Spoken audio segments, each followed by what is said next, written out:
Hello, everyone. Welcome to episode 15 of the Day Zero podcast. I'm Spectre. With me is Z and Anti. Before we jump into topics, I'm just going to say we're going to be continuing the Android Binder live stream on Wednesday at 8 p.m. Eastern. We were still having some trouble with it, so we are going to be doing a third stream on that. So just wanted to shout that out quickly. And so let's talk about NordVPN, because we talked about them a little bit last week. And they've put out an update. Their update actually came out shortly before we started streaming, I think. So we've got a little bit of an update on kind of what was going on with that situation. So my hunch there about GoDaddy, or a potential GoDaddy compromise leading to that certificate, definitely does seem inaccurate given what Nord has said. There's kind of been a little bit of back and forth. So Nord is saying that this third-party hosting provider was at fault, whereas the host is, of course, blaming Nord for it. Really simply, what they've stated here, though, is that effectively, key facts being that there no credit or. Basically, one server was compromised, and it was because of a insecure remote management system account. Yeah, so I found something interesting about that. So they said that the breach was restricted when the data center deleted that management account on March 20th in 2018. But Nord wasn't notified until April of 2019. So did the data center just not care to report about that account? Well, yeah, so that's exactly what Nord ends up mentioning. They mention kind of in the very next bit there, the data center deleted the user accounts that the user had exploited rather than notify us. So yeah, it does sound like that's pretty much exactly what happened. The host just didn't think it was important to let them know that this compromise had happened. Now, the host indicates that, I'm sorry, I don't have the link to pull up the host response, but they indicate that this security issue, all the detail we really have is from Nord here. That's an insecure remote management system account. So it sounds like, maybe default credentials or something, like some sort of default account was added.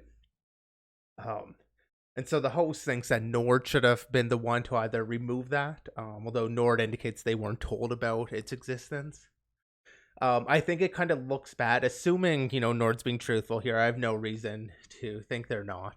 And that the data center did delete the user account. That kind of seems like an admission of, the data center knowing something was wrong there.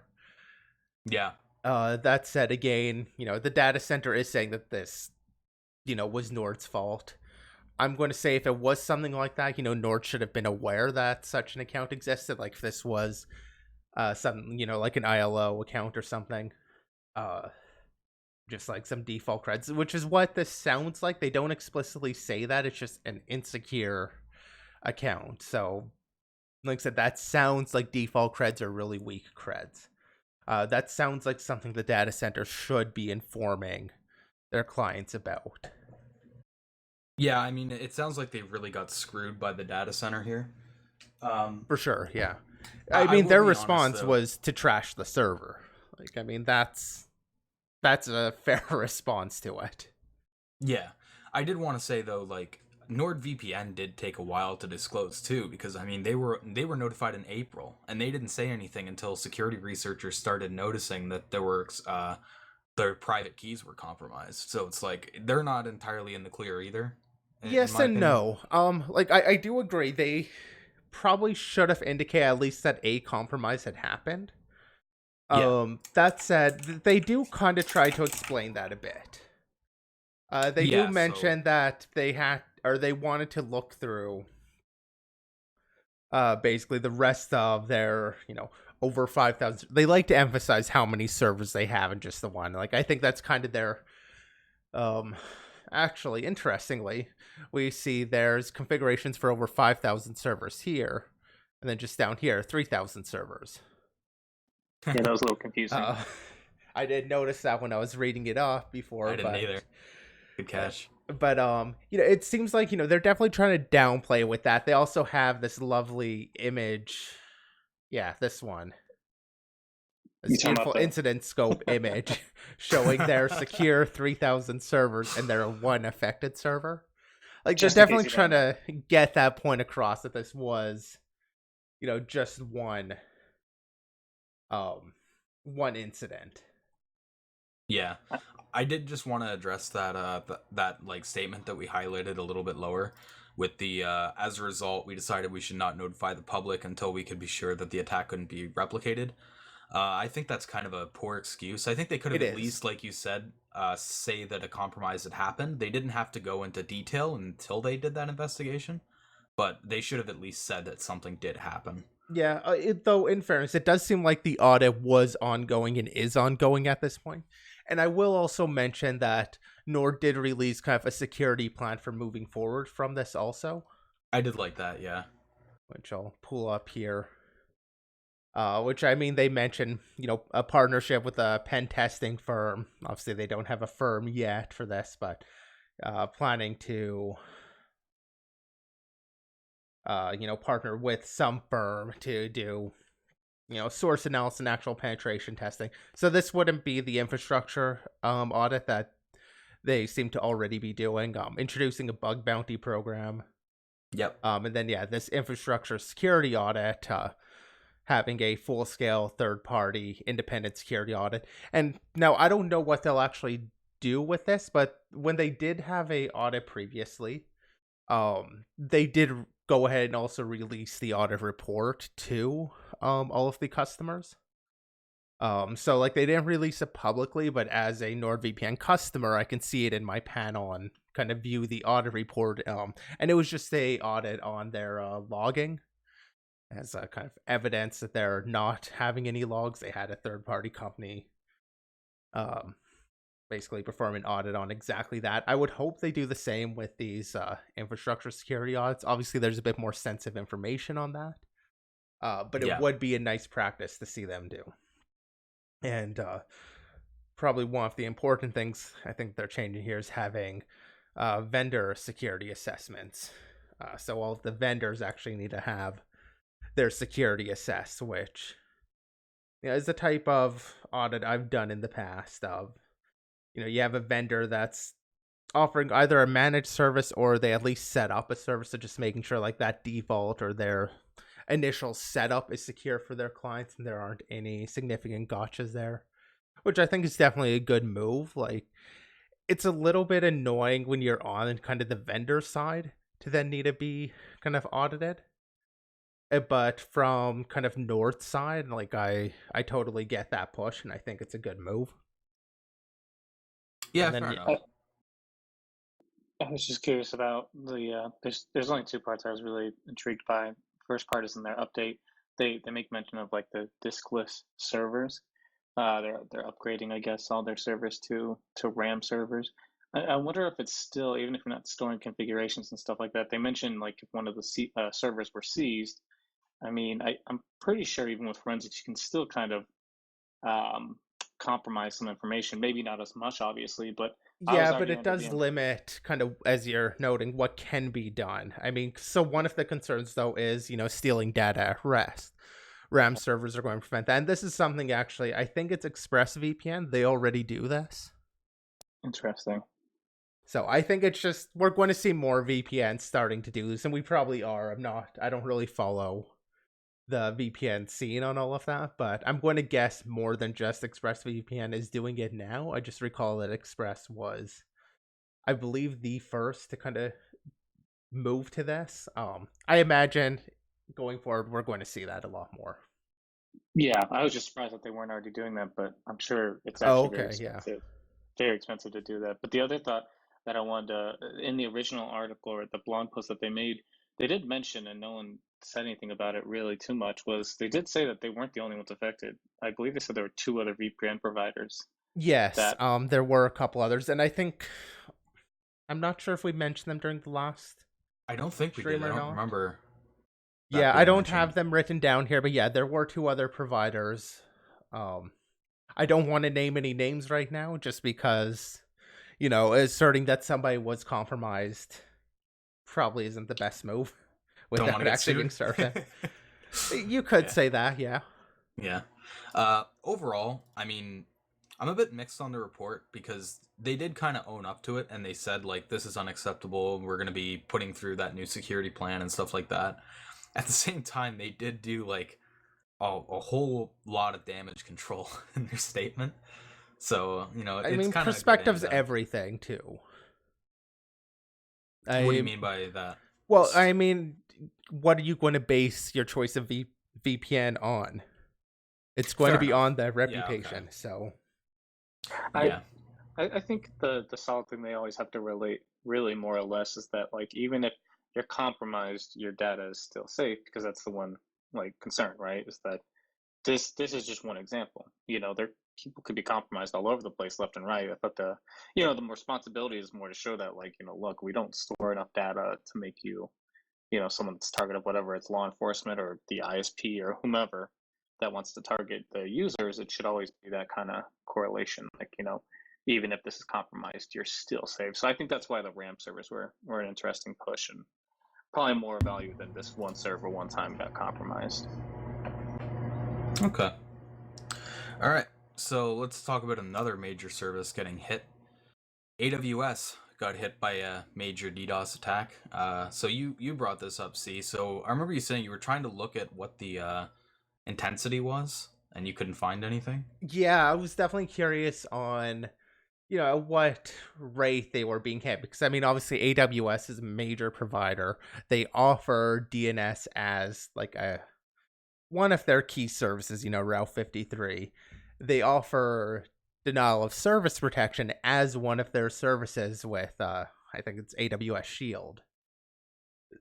So, like, you know, the fact that they're being hit and having issues kind of seems to tell me that it's probably a pretty significant denial of service attack.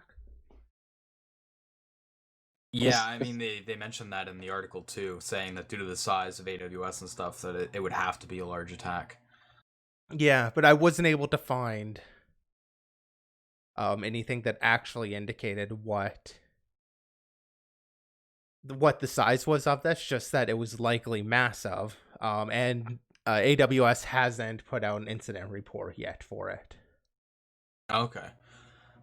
I mean, one thing I did want to say is, like, I'll be honest, I didn't really hear anything about this when it happened, which I thought was weird. Okay, like, I definitely knew about it, but I was using a couple of services that were impacted by it.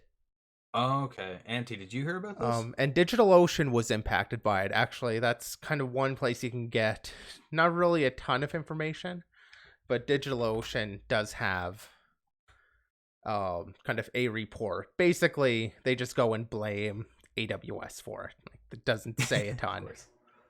But you do kind of get some of the timeline out of their report here. Okay. Yeah, I just thought it was weird. Like, I'm pretty sure I use some services that are powered by AWS because AWS is everywhere. I just it's weird. I didn't really hear about it. So yeah, it was definitely like intermittent issues. Like, they were catching a fair bit of the attack apparently, but not able to catch everything or not able to null out everything from it. Actually, it seemed like most of the denial of service was possibly self-DOS, in that they were catching too much. Certain client requests were being routed as like attack requests. Yeah, however, the services mitigation did end up flagging some legitimate customer queries as malicious ones. So it's possible that that's also where people were kind of being hit by DOS because their mitigation was blocking it. Yeah. All right. So yeah, we don't have too much on that, just that it did happen. They say that there's going to be a full investigation and there's not really going to be much details until that. So just wanted to bring that up. We had another data breach. Creative Cloud, Adobe Creative Cloud, 7 million accounts exposed. Yeah, and interesting. This is actually the same guy that reported the CenturyLink database from last stream. I was going to say that, yeah. I think I only really noticed that because Auntie went and mentioned, Bob while we were doing the CenturyLink one. And then, of course, I read his name in this report. Oh, wow. You remember based off the name. I saw, like, I think near the end of the report, they state that these guys uncovered a few other campaigns or a few other breaches in the past. One of them being the CenturyLink one. Oh yeah. Yeah. You mean you read these articles ahead of time? I'm just scanning them on stream. That's what I do, man. It looks like it was another exposed database issue. They didn't mention it, but like I'm wondering if this was another MongoDB thing, you know? Actually, they do mention it was Elasticsearch this time. Yeah. Oh, okay.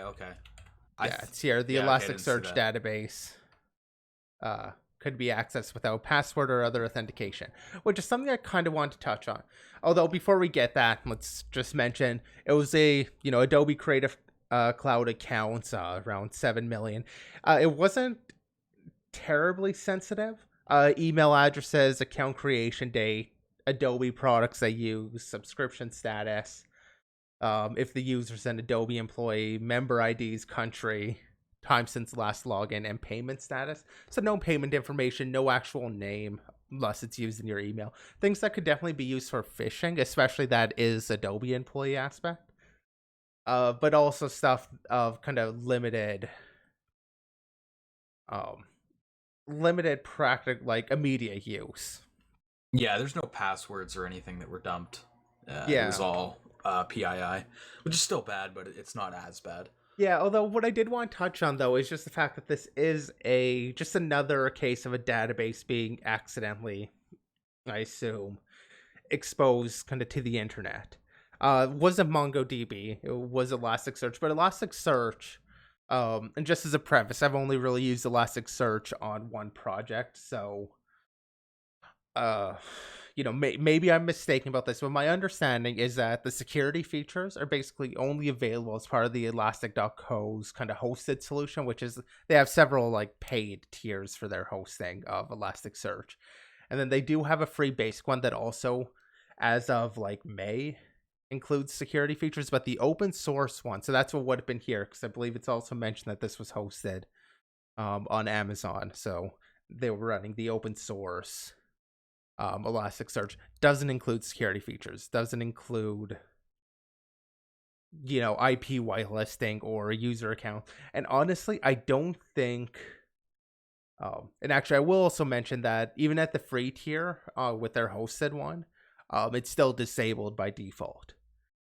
So because of that, it's obviously really easy. You accidentally put this on the internet and everybody gets access to it.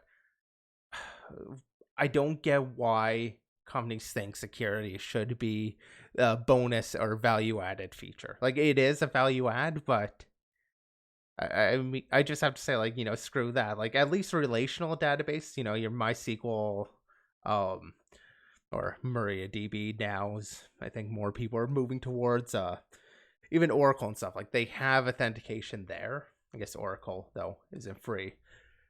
But,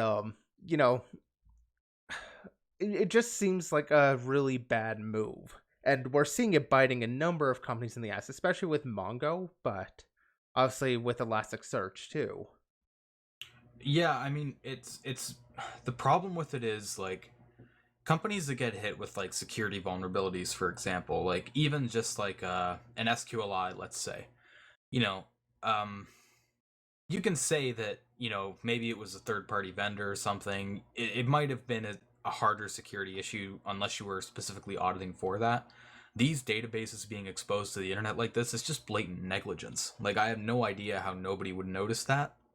Like, I feel like you wouldn't even need like a security or like audit to catch something like that because it's so obvious. I mean, the thing is, the question kind of comes down, it could just be as simple as, listening on 0.0.0.0 instead of, 127.0.0.1. I mean, it is easy enough for a developer to just, do that by default. And I mean, yeah, okay, I can understand. I kind of want to put the blame on Elasticsearch here, more so. Like, yes, it is still something that obviously they need to be aware. You don't have any security in front of this, don't put it on the internet. Plain simple. Like, it is still Adobe's fault. But Elasticsearch is in a good position to be able to do something about it, and they've chosen to only do that if you pay them and have them host your Elasticsearch instance. Okay. I'm curious then. Okay, what do you think about the MongoDB? Do you think it's the same case there? Same thing, yeah. Same thing. Okay. Yeah, no, I think that whole move on a whole within a lot of these NoSQL databases to remove authentication is just a very bad move. And we're starting to see it now biting companies because, people just aren't really thinking about those implications. And it is something that you kind of expect, or at least I can imagine a developer kind of expecting that their database is just secure, even though they're not really aware of how or why, which is a whole nother issue. But they kind of treat it like a black box, is what you're saying. Yeah. And I don't know, I just feel like the vendors really should have a bit more responsibility on that, because they are creating these products with security features completely left out that really should be there. I mean, yes, they are indicating that this should only be run locally, running it on local hosts. But you're also setting up to be running clusters, so it's going to be on the network. At the very least, it'll be on the network. Whether or not it's out to the internet's another question, but there's the anticipation it's going to be out on the network, and they don't give you any warnings. I mean, maybe it is in documentation. I believe MongoDB does give you a warning in documentation. And it's just, I think vendors are the ones that can really fix this issue. Yeah, okay. Yeah, that's a good point to bring up. I just want to point out, I mean, it's like, something to always keep in mind for a lot of people is like, it's very easy coming from our mindset of like, well, this is stupid. Obviously, you should have made sure it was secure and this and that. But I mean, a lot of the friends of mine that are developers, they talk about all the time how something starts as like just a test project, so they toss it up somewhere and not really worry about it, because then somehow, some way, it became a production-ready type of thing. And at that point, no one realized that, oh wait, we shouldn't have had this exposed. And I think that comes down to not just obviously the engineers and people who put this stuff up, but realistically, for a company like Adobe, who I don't know how much they make, but I assume enough to afford some basic network monitoring, and assuming this was again in their IP space or in their domain, this is why things like pay for a script or whatever Shodan that has continuous network monitoring to see when those types of things come up out of nowhere. I mean, it seems like to me that's a pretty obvious fix that you don't even have to go to the vendor level. Someone from their security team should have had a solution monitoring that stuff. I mean, Adobe's always had kind of a shoddy security stance. You just have to look at Flash to see that. Like, I don't know. To be fair to Adobe, stuff like this has to happen before companies start taking security a little bit more seriously and trying to protect against these types of issues. But I do want to touch on there. To be fair to Adobe, that was kind of owned by Macromedia before Adobe. Like, there was Shockwave and there's Flash, and both were from Macromedia before Adobe bought them. So there could have been a significant chunk of legacy that ended up leading to the issues. I don't want to lay the blame completely on Adobe, although Adobe obviously owned it for quite a while. Yeah, I mean, it's their responsibility. Yeah, but I mean, I'm just saying, like, there are other aspects at play, I think. Okay. There was one more thing laying out there, is that they did respond the same day and take it down same day. Not that, we need to kiss their ass about it, but there are a lot of these reports that you'll read where it took the vendor 3 weeks to respond to the research or something like that, where they actually responded pretty much apparently right away. That's a fair point. Anti-glass half full kind of guy. Yeah, in terms of kind of being prepared and looking at it, like, I agree, like, it is kind of a bad sign for a company to have that. But at the same time, in a large company, you've got a ton of IP addresses, or you've got a ton of resources. It is a difficult problem to manage everything. Even to scan everything.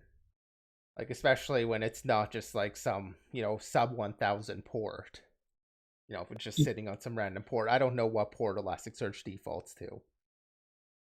Yeah, I'm sure there's not as many details that we have. Obviously, I'm sure there's more to the story, but yeah, I mean, I'm not trying to save Adobe, and I don't think anyone else is here. It's just, there is a lot of complications with a large network, and there's obviously a lot of complications when you're trying to handle crap like this. We're like, okay, now what?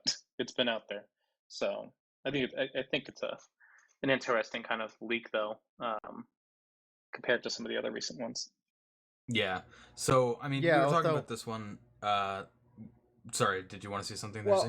Well, I was just going to actually move on to the next one, which happens to be another insecure Elasticsearch database. Oh, is it Elasticsearch here too? Yes, this one was Elasticsearch also. All right, I didn't catch that either, man. Yeah, so this one was the U.S. Well, it's more than just U.S. government stuff, but one of the key things is that. Oh, actually, I have the note here saying this one was hosted on AWS, so it's possible that the Adobe one wasn't AWS. I just misremembered which one. But 179 gigs of data, suspected, not confirmed, to be owned by AutoClerk, kind of a reservation management system that's owned by the Best Western hotel chain. This exposed like name, date of birth, home address, phone number, cost and date of travel, and what's crucial with this, well, obviously a lot of people are impacted by it, but this included U.S. government, military, and Department of Homeland Security officials, including their example is generals traveling to Tel Aviv and Moscow, like all of their travel information. Yeah, and the other thing that's notable too is, obviously these records include travel information of future reservations. So those reservations are probably all getting canceled. Yeah, like this. I'm just so surprised to see it happen. Like, it makes, like, again, Elasticsearch security is a bonus feature, so like, I can understand how it happened, but just to see, like, a lot of military and government information just getting leaked just like that. And then the response timeline. They actually end up escalating it to the U.S. Embassy. Rather than. Oh yeah, the one in Tel Aviv. Okay. I did just want to ask, like, since there were so many that were exposed, does the government have a contract with Best Western or something like that for these kinds of that, or it might be with. I think that's part of why they suspected AutoClerk. Okay. But yeah, I don't know if they have a contract with that. Obviously, the government's large enough that they probably do have a contract with at least some company or some provider that ends up getting them kind of with other hotel chains. Like, as far as I'm aware, the government isn't Best Western only. Yeah, I mean, I was just like, the reason I was wondering about that was like,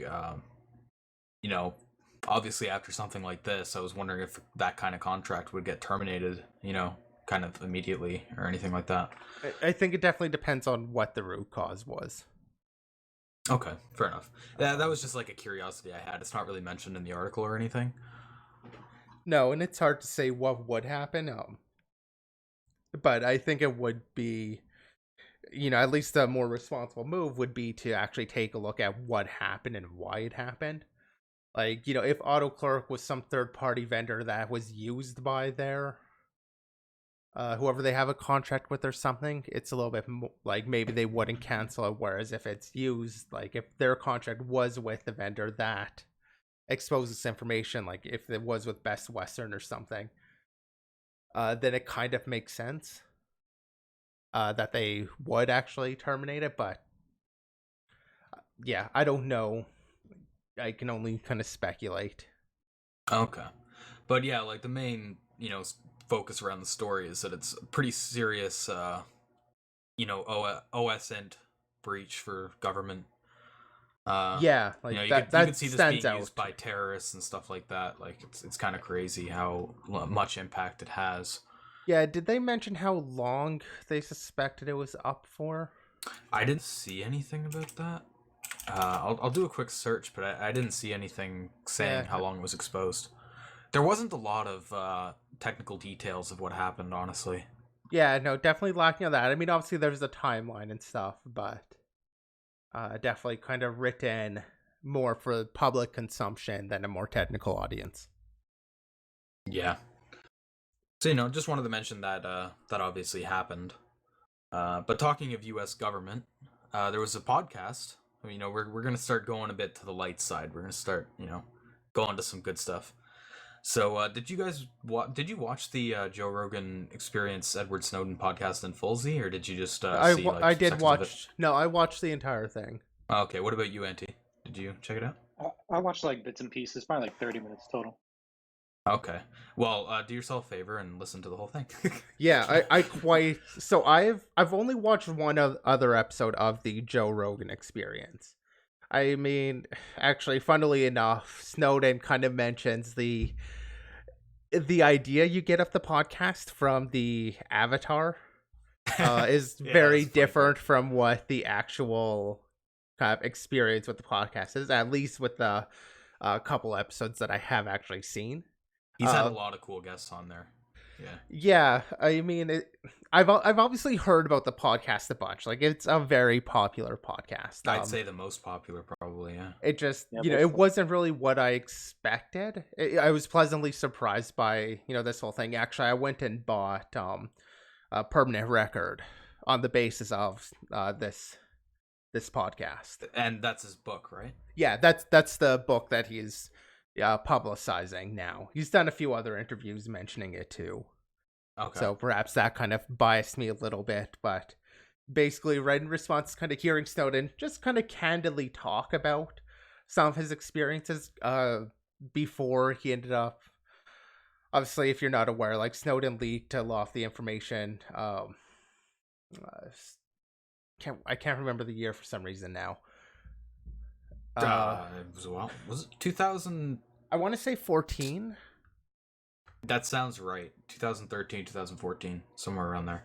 Yeah, basically about a lot of the government spying stuff. He's the guy that went over to Russia and all that. But, hearing his story, just kind of candidly talking about his time when he was working, with CIA, when he was working NSA, and like how he got into some of those positions. Just that very candid discussion over his experiences.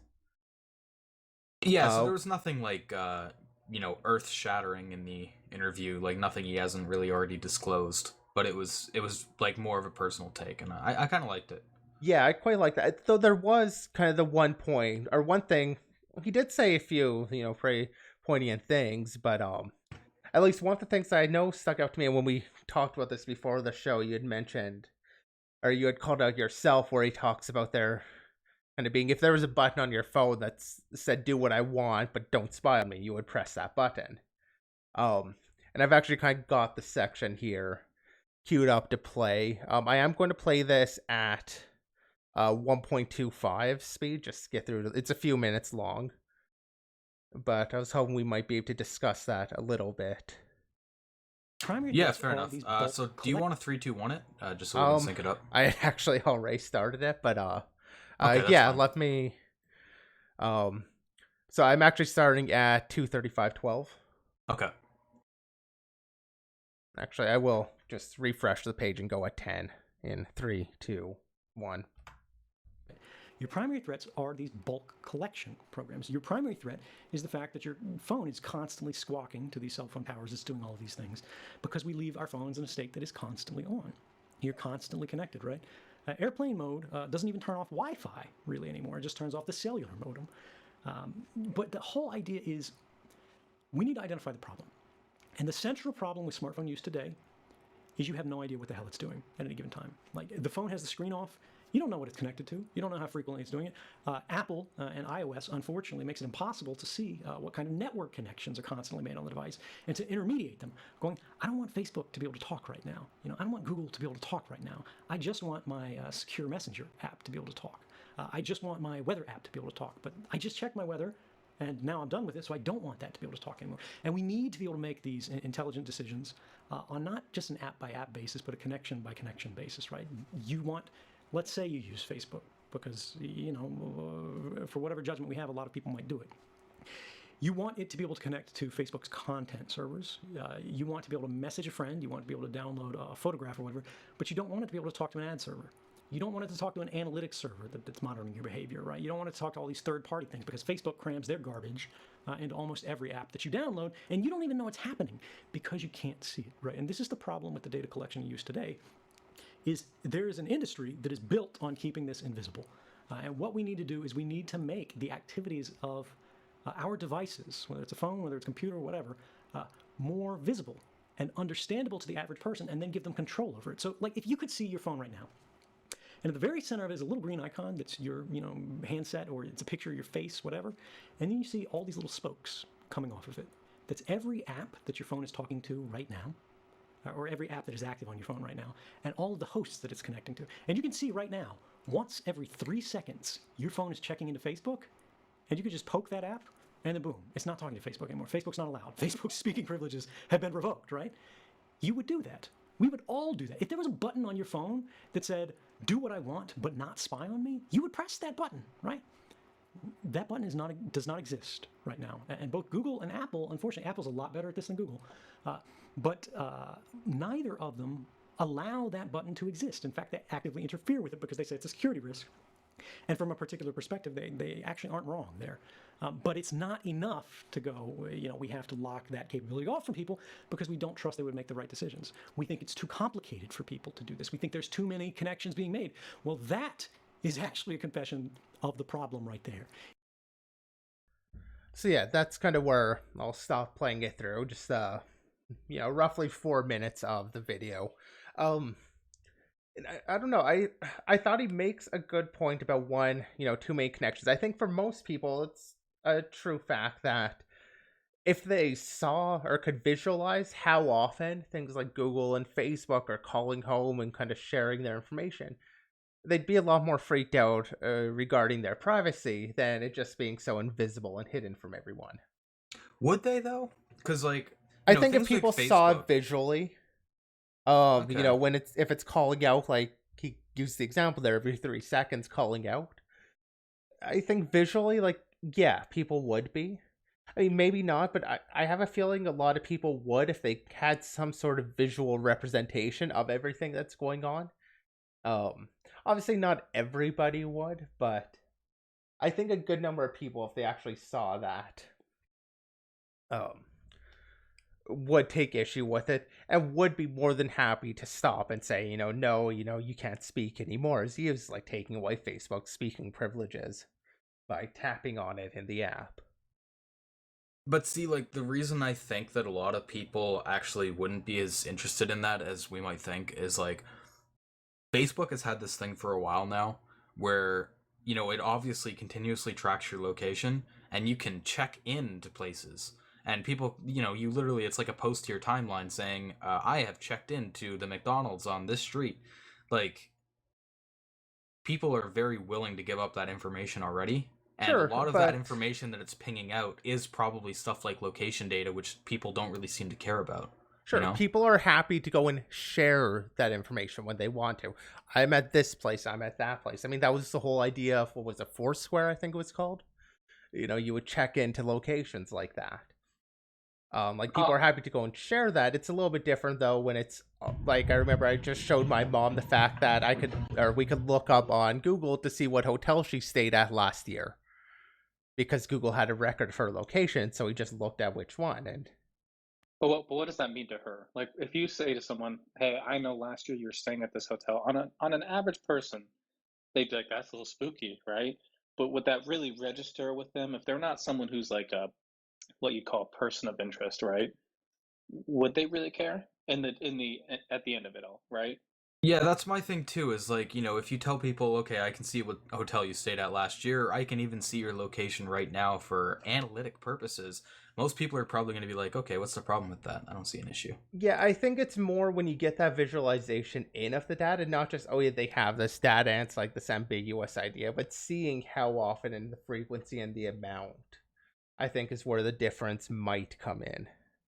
I think you got to hit people a little more raw. I think most times, I think the way I've seen it, at least the past few years in my experience with complaining to family members and such of, don't you understand? This is bad. You need your privacy. And them going, doesn't matter. I think you can look at Hong Kong right now. It's a really fascinating type of look into technology versus, I don't know if we want to call China an authoritarian state, but a very controlling government. I want to stay alive, so I'll just say that they are all right, a bit more controlling than other governments. But there was a fascinating article on how one of the people who are using Telegram, all these people using Telegram, one of the group organizers was de-anonymized, and the police arrested him, right? So I think people have this really weird notion that while there are some privacy leaks, they don't really grasp what that means until your privacy is kind of really a matter of life and death. Till you show people, like, if it's not a life or a death situation, this is so intrusive that, when people are running stingrays through your neighborhood, which is the thing that catches your phone calls and text messages and crap, it doesn't sound that bad. We can go, well, they're just looking for the bad guys. But most times those normal people conversations are never just filtered out, right? They don't just go, oh, well, I know Jim Bob's a real good guy. He works at the deli market, so we'll toss his messages away. It doesn't happen like that with collection. Everything is taken. And then, all those things that maybe are a bit embarrassing, send too many pictures of your butt or something silly that, you know what I mean, you realistically wouldn't want out there, are now at the hands of possibly someone you don't want it at. And I think that's kind of trying to show people the escalation outside of just, well, Facebook knows when you're sitting at a cafe, people don't really give a crap.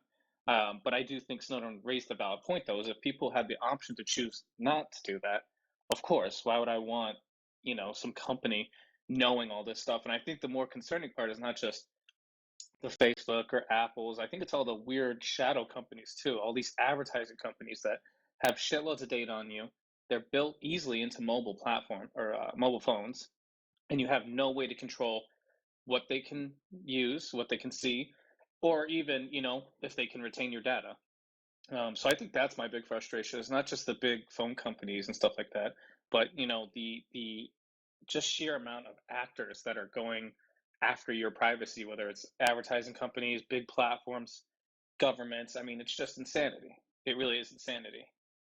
I mean, I'd say, hell, even Facebook is one of those weird shadowy companies you were talking about. I mean, just look at, stuff like that Cambridge Analytica shit that was going on, And I think there was another thing where, like, they released some shadow app to certain people that they could install that would secretly send their data in return for some monetary incentive. It wasn't I forget secretly. what it was called, but, like, these companies, they're just...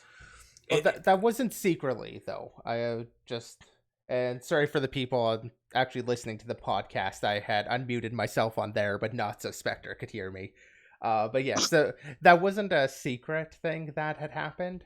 That was basically Facebook had marketed after. Essentially, it worked as a VPN for teens to get their information. As far as I'm aware, that wasn't strictly speaking secret or subtle attempt. Like, it was pretty clear that they were trying to get information out of it. And then there was, of course, backlash once, more people heard about it. So Bike Shop Guru does mention, clear your cookies, go to your bank's website and look at your cookies again. How many cookies and which cookies are loaded when you load your bank website. And I mean, that's a fair point. That isn't a very good visualization, though, to kind of share with people in general. Obviously, people kind of know what they're looking at, understand what cookies are even doing. But, somebody who isn't too technical maybe isn't going to understand that.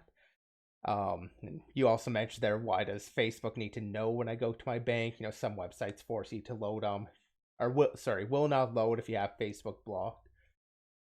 I mean, that's just, I think, really illustrating how important the tracking has become to some companies. But I mean, that's not something I can really show and have a non-technical user really understand.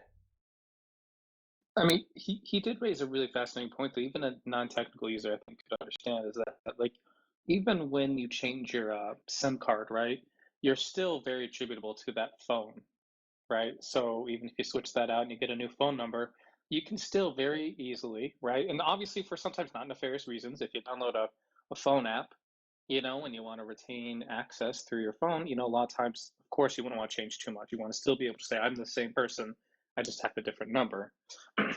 But I would say, I still think it's, if you go and show people the things that are, and Snowden, I don't know if he touched on it. I'd be interested if he did, is the things that aren't just like crazy nation state surveillance, but like, again, talking about the private company, look at all these weird, retail outlets and other types of places. I think like Target does it, where they have like Bluetooth that is constantly scanning to see who's walking where. I think even using Wi-Fi to see like where you walk in a store, what things you stop at the most and wait, and then go and plug that into, well, we know this phone, every time it comes around, it seems to really enjoy going to the beer section or whatever.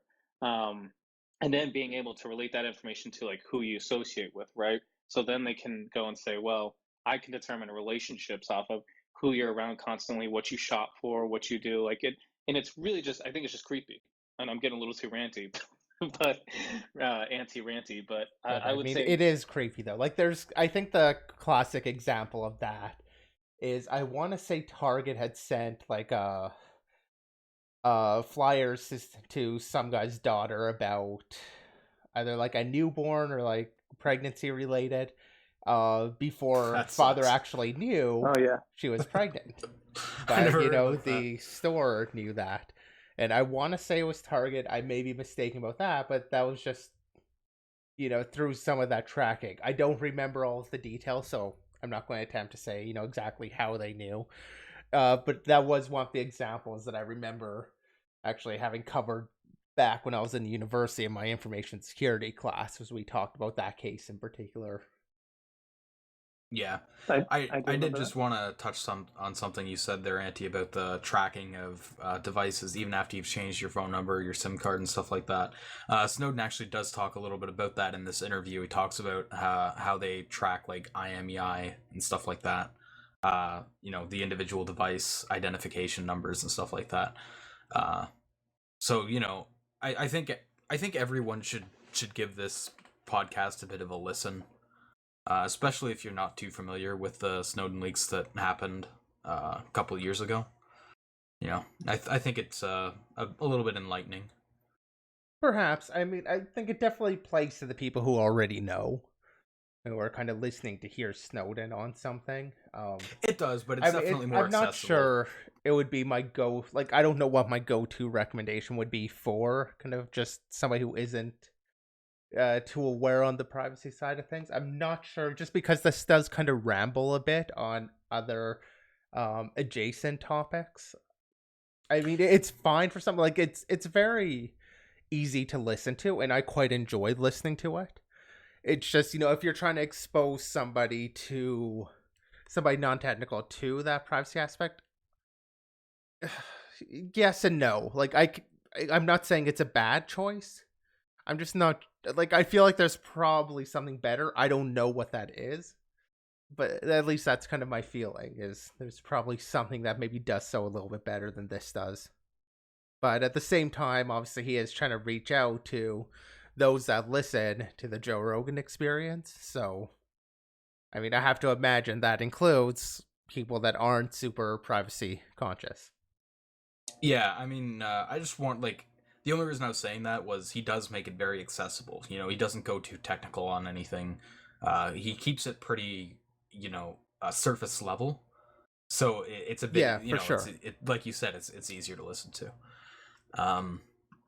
So we'll move on from that and we'll talk about the checkmate exploit. So we talked about this a few weeks ago. Or as he said, Apple, doing it better. Yeah, Apple doing it better, yeah. Yeah, so we talked about checkmate a few weeks ago, but we didn't know too many technical details. I looked at the exploit code, but it's a bit hard to understand if you're not an Apple person, right? Like, Apple devices are kind of like their own world. If you don't do them a ton, you're not going to understand a lot of what's going on. So this write-up is kind of more friendly to people who don't do a lot of Apple stuff. So I wanted to give it a bit of a shout-out. It talks about the boot ROM and a little bit about how it works. It was released by a guy named Alex Standy on Haber. I've actually never heard of this site before, but it's like I've glanced through the write-up and it looks like a pretty good write-up. As a basic summary, there's it has USB capability, and there's one mode that's accessible from DFU, which is basically the recovery mode, and that's control transfers. And there's 3 stages to that. There's setup, data, and status. And there's basically a use after free with how they handle the packets, because you can kind of reboot into another instance of DFU mode, keeping the same state, but being able to write to that that memory. So that's how the bug works. So I don't know if you guys managed to check that out too much. I but mean, I did gave it a read over. Like you said, I mean, the Apple stuff is reasonably dense if you don't do it. And I don't know, mobile's never been a huge interest of mine. So, I mean, I scanned over it. I won't say I read it in depth. It seems like a good write up. You're saying it's good. Like, I'm going to say people should probably read it, but I can't really comment too much on it. Yeah, I mean, it is a little bit. There is a bit of a barrier to entry. Like, it does use some terms that it doesn't really explain and stuff like that. So if you haven't done some basic exploitation, you might be a little bit lost here. I do just want to say that. So, just be aware of that, really. I mean, I'm pretty stupid, but I get, I think, a gist of it. So, and I think you're right, though. This was, I didn't read the full thing, because it does get very, very deep, I think, at one point. Especially I wasn't very familiar with like DFU related to Apple and all this craziness. But I did want to ask, since you may know more about the Spectre, or maybe Z even, I heard people talking about now that they have this, oh man, I'm having a brain dead moment, but like there was something they could make now leveraging this, right? Was it to boot whatever you wanted onto this, or what is the full implication of this? Obviously, it can't be patched, right? I think most people gather that, but what is the full usability of this?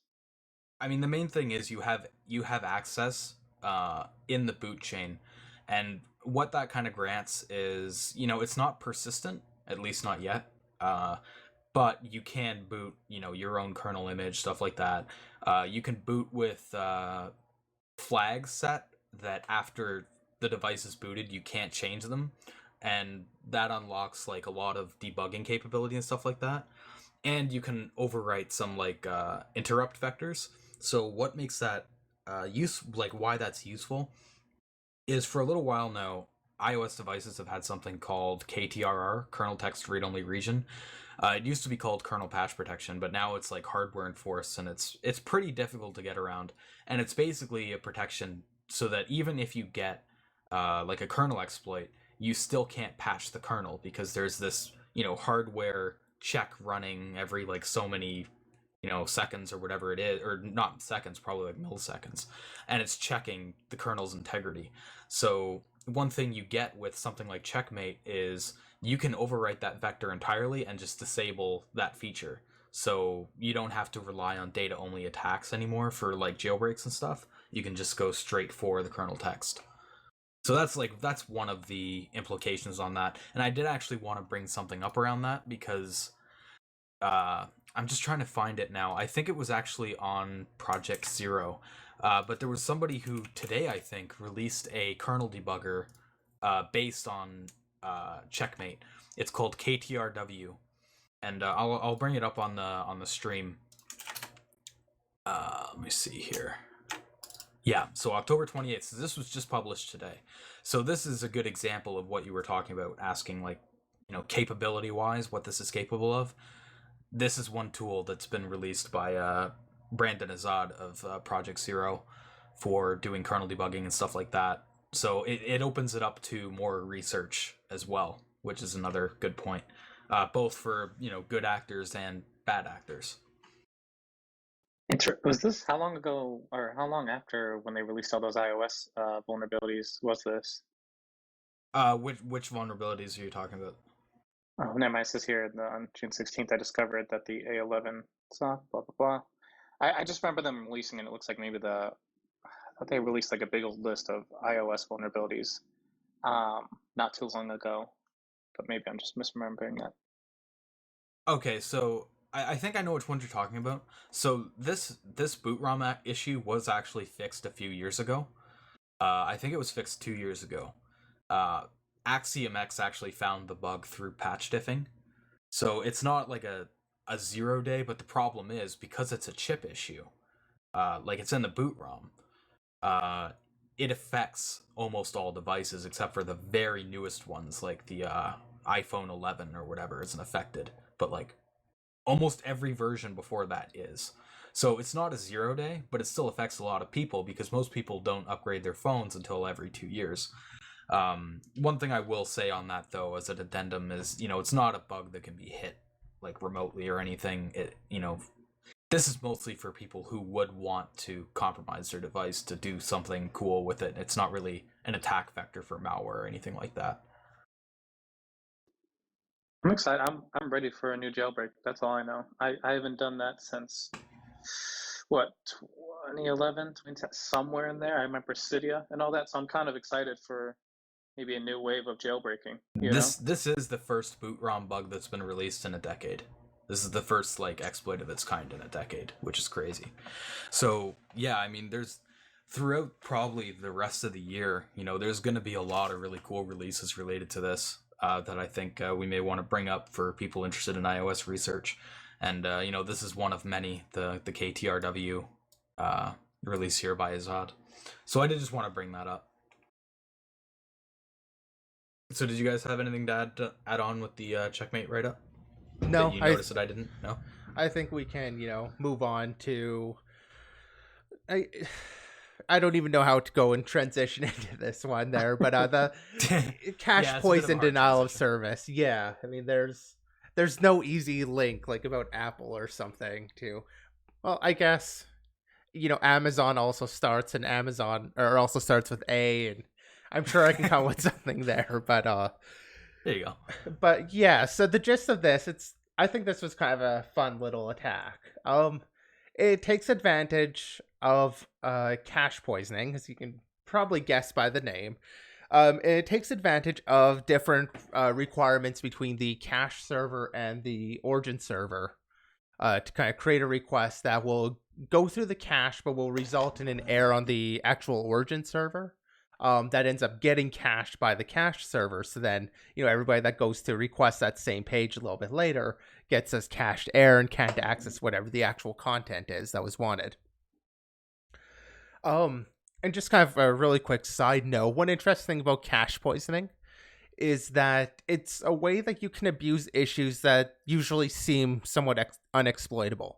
So, issues that require modifying certain headers, like, one example might be like a user agent that gets reflected in the page and cross-site script. You can use cache poisoning to exploit some of those by getting your attack request cached.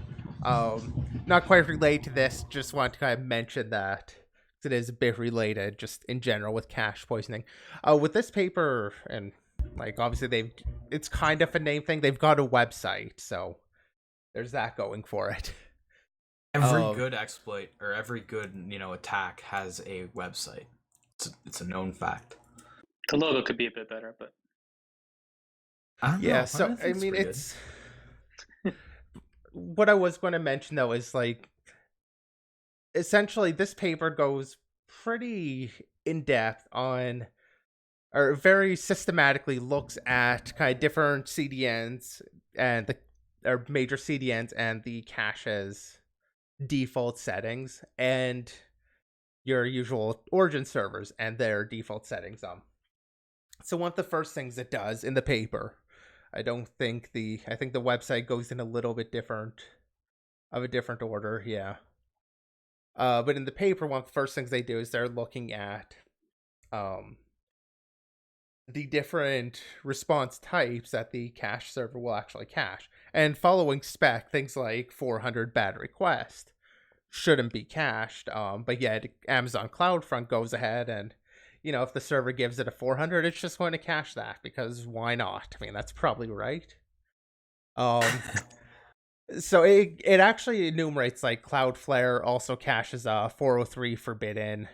CloudFront, as I mentioned, has the 400 requests, which is particularly of interest in this paper because of how easy it is to get that bad request header response in a lot of setups.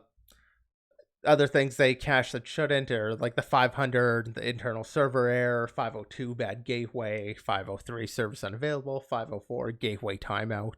And Azure does all of those 500 ones, and they also do HTTP version not available. That's 505. So yeah, they kind of cover, they enumerate a lot of information here, and the core of this comes down to introducing kind of 3 different attack methods. The first one being they're calling HMO or HTTP method override. This kind of happens in a sense at the framework level rather than the origin server itself. And that's just because certain frameworks will support providing, like they'll support you sending a GET request, but then you can provide something like an XHTTP header that says post. And then we'll just treat the request as though it was a post that came into that page. And if the cache doesn't deal with that header and isn't aware that that's actually a post, it'll treat it like a GET. So you can make a request like get index, set the method to post using that header. And then, of course, you'll get a response like, hey, this page, index.html, doesn't support posting to it. So you just get that error response that ends up getting cached. So you can just send that one request to the server. It gets cached. Nobody can access the page again. The next attack they kind of cover is the HTTP header oversize, or HHO, which kind of comes down to the difference between the caching server and the origin server's limits on how big the header section of the request can be. I guess the default is for around 8 kilobytes for many web servers, like Nginx will support like 8 kilobytes, whereas CloudFront, as one of their examples, has a limit of 24 kilobytes. So if you generate a request with more than 8 kilobytes worth of headers, but less than 24 kilobytes, it'll go through the cache, hit the origin server, and that error, which is a 400 bad request, will come back and get cached. So again, it's all fairly easy to understand. And then the last attack they do is the HTTP meta character attack, or HMC. Essentially getting that bad request by including dangerous meta characters within one of their headers. So dangerous meta characters, that's your, carriage return in your new line. The stuff that you'll see in like response splitting attacks. So, WAFs or some services will go ahead and reject that if they see those in certain parts are encoded within part of the headers. Again, giving you that bad request that ends up getting cached on the way back out. Yeah, I think the HMC, the meta character attack, was probably the most interesting to me, just because it's not one that, you really consider. Like, it's easy to, forget about that kind of stuff. I mean, response splitting's a valid attack to test for. I mean, it should be part of your test to, put in new lines into that. Because, like I said, response splitting is a well-known attack. I haven't seen response splitting in a number of years, but at one point it was, I won't say popular, like I don't think it was ever like OWASP's top 10 or something. But like it's always been around. I mean, cache poisoning here, like, isn't new. No. I've even seen kind of this idea float around before, but it is a very comprehensive paper. Yeah, I think I probably found the this page. I didn't read the paper. I read the more eyes friendly report that we're showing on the stream. I think I probably found it a little bit more enlightening, just because I don't really do a lot of web stuff. I know you have a lot more experience in that area, so you probably knew a lot more about what was going on in this paper before going into it. So I probably found some things interesting that you're like, oh, I knew about that 10 years ago. Yeah, fair enough. I mean, like I said, it's not, cache poisoning itself isn't a new idea, but these attacks are all very simple, very straightforward, very easy to get working. Mm-hmm. I mean, that's what's kind of novel here. I mean, the attacks themselves, they're being enumerated. It's being say like using this to do that. That said, I believe from the paper, the only server that actually cached those 400s was Amazon CloudFront. Boy, we're really right taking down the Amazon list. to Good task on this podcast, man. I kind of want to validate that, but I don't have the paper. I guess it is loading in the browser here, but it's we can't do our usual magic on these shares. Yeah, so I've got it kind of up on the stream though. 16 pages. Wow, that is a pretty long paper. Yeah, well, this is particular. in particular, they're going through kind of the different error codes and the different caching servers and seeing, what caches what. And yeah, so that 400 bad requests is only by CloudFront. Okay. Nothing else is caching that. And a lot of these are causing 400 requests. So, I mean, it seems like a simple solution for Amazon is just going to be don't cache 400 responses, which, I mean, by spec shouldn't be getting cached. Any of these that you see with kind of the red indicates that it's caching something that shouldn't be cached. Okay, so, okay, I was about to say, why didn't they put it on the 400, but they did. I just, I'm a little blind. Okay, yeah, so they do have it there. But yeah, I mean, obviously, CloudFront is pretty heavily used. I mean, that's Amazon, like, all of their service stuff ends up, hitting CloudFront. Okay, like they use could you that. just quickly summarize what CloudFront is? Because I don't know too much about Amazon's, like, infrastructure CloudFront stuff. is basically their content delivery network. Okay, that's what I was wondering. That's like, yeah, that's just Amazon CloudFront is their CDN, or their cache that, everybody can use. Okay. All right, yeah, I just wanted clarification on that. I mean, yeah, if you're not too well versed in web apps like me, you'll probably find this paper or this, the paper or the page pretty enlightening. If you're a master like Z, though, you might just find it No, it was still a great paper. Don't Yeah, get it me was still wrong great, on yeah. that. Actually, for like, especially, for a named vulnerability, it's pretty solid. I mean, to be fair, actually, a lot of the named vulnerabilities have also been very significant bugs. I'm not sure I would classify this, and I mean, it's CPDoS, so it's just the name of the technique, but you can tell they're going for like that Heartbleed site idea. Yeah. I mean, but with that in mind, like, this is significant. I think Amazon can definitely kind of patch this in terms of CloudFront, and that takes care of a lot. But this whole idea, it's nice to see that being enumerated and being looked at, because caching attacks are something I don't see a ton of.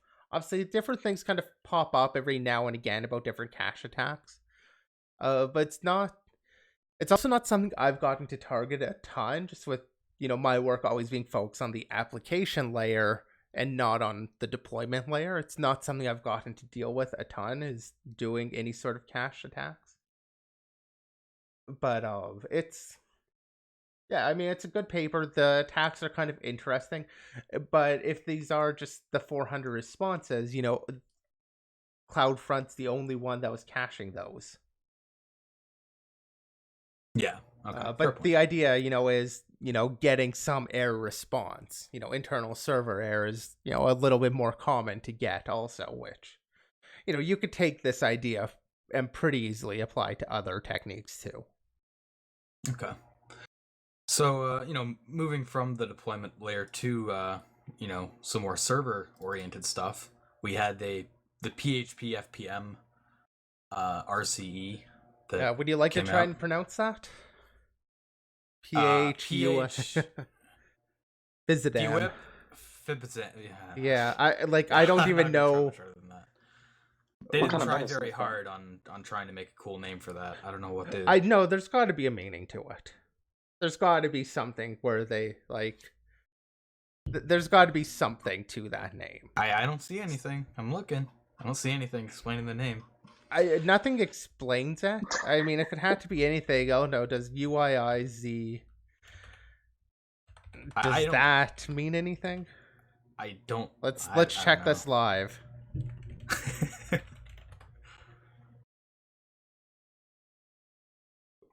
Is that maybe... The author's name isn't that. No, I don't know. It apparently means we see in Bulgarian. I mean, yeah. I wonder if that's just a coincidence or if that's what they were going for. Yeah, I don't know. Maybe the author's from Bulgaria and, like, it makes sense. Either way, I mean, I really like this phone. Okay. So you do need to have, like, Nginx and PHP-FPM with a certain configuration for it to work. Yes Though, as and I no. understand It's it not is a fairly popular one. It's not necessarily just Nginx. The example exploit was written for Nginx, and Nginx just happens, like, there's one particular config issue that's commonly seen in Nginx that maybe isn't so common in Apache setups. Okay. So the misconfiguration, or I mean, let's talk about what the issue is first, and that is it's an underflow in PHP-FPM, which is the fast CGI process manager. Basically, rather than just starting up a brand new PHP instance every time it gets a request in and needs to execute the PHP file, fast CGI is basically running a bunch of the instances and essentially just distributes it between one of the workers. I'm sure somebody can correct me on the actual technical details of how fast CGI works, but that's the gist of it. And the PHP-FPM code has an underflow in it with the environment path info variable. It ends up making this one assumption, and that is that the environment path info and the script path both have the same prefix or directory structure to them, which is generally true. That regex is, trying to match exactly that. The regex, that's part of the misconfiguration, which I'll touch on in just a moment, but it's generally true. So, like, this isn't something that's caught really easily until you're able to break the assumption elsewhere. But it makes that assumption, so then it goes with the environment path info, takes that pointer and does some pointer arithmetic on it, just by adding however long that the script name path was, and just kind of adds that to get towards the end of the environment path info variable. So if you can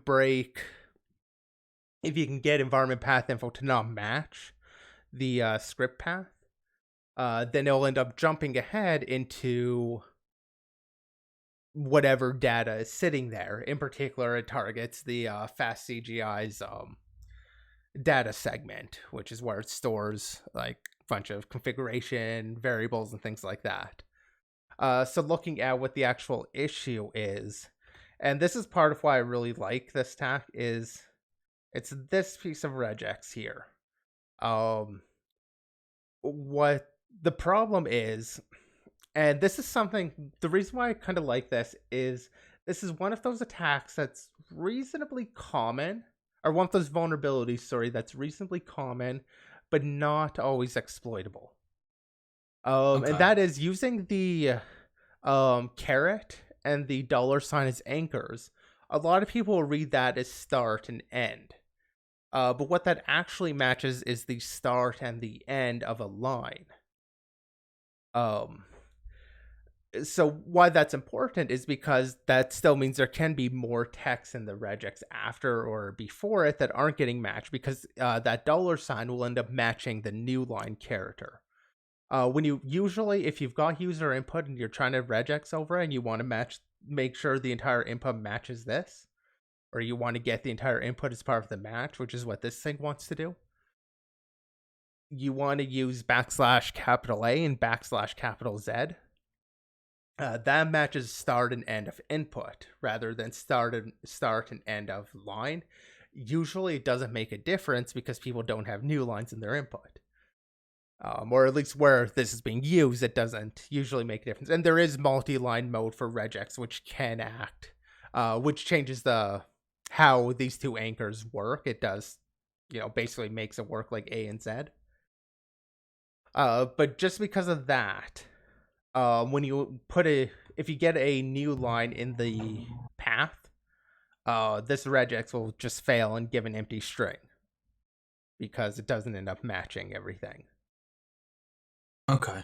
One thing I do want to say is I think you summarized it like 100 times better than this README does. Because this README the README really has very little information. I had to go and dig into more of the PHP bug report and stuff to actually kind of figure out what the issue was. This README doesn't... Sorry, go ahead. Oh, you can go ahead. I was just going to say something at the end. Yeah, well, I still have more to say about the attack because there's one other cool part about how this worked. So I mentioned that you're able to get the pointer into that FCGI data segment. So what's done there is then you're able to use the path that it tries to write into the environment path, or the script name that it tries to write there. You're able to use that to inject new PHP value entries into the data segment. So PHP value entries are essentially, this is what it uses to actually get the control or code execution. Because at this point, you don't have code execution, you just have that underflow. So you're able to inject these PHP values, which essentially control the configuration values. Like anything that's in your php.ini, you can set using these PHP values. So and that's what this attack ends up doing, is it injects a number of config values. There's an attack.go file from the exploit, and it has the chain here. So, it enables short open tags, HTML errors, include path, and down here at the bottom, it does the extension directory as, the short open tag equal, that just means echo, whatever the output is. Backtick, so it's going to execute as a command, and then get the extension is, get parameter A, close backtick, close tag.